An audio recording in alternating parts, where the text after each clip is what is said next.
Utilisés pour de nombreux examens médicaux, les radioéléments permettent de diagnostiquer et soigner des maladies osseuses ou des cancers.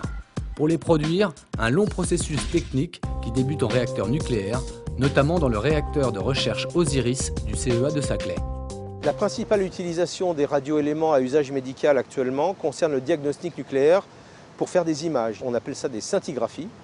La scintigraphie permet de voir ce qu'on appelle la fonction et le fonctionnement de l'organe. C'est l'intérêt du technétium qui permet de faire des scintigraphies de quasiment tous les organes du corps, puisque ce technétium peut s'accrocher sur toutes sortes de molécules qui sont bien spécifiques de chaque organe. Il y a plus de 100 applications médicales qui existent à partir du technétium 99.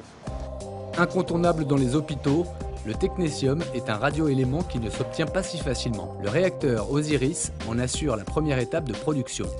Concrètement, il s'agit d'irradier des cibles d'uranium, desquelles on va extraire ensuite le molybdène 99 à l'origine du technétium. Nous sommes dans le bâtiment réacteur d'Osiris.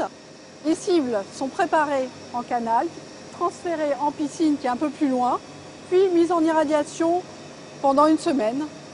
À la fin de l'irradiation, on va les sortir du cœur, on récupère les cibles, on les met dans les paniers.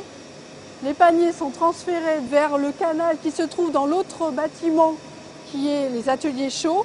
Un opérateur cellule chaude va récupérer le panier, va le rentrer en cellule chaude.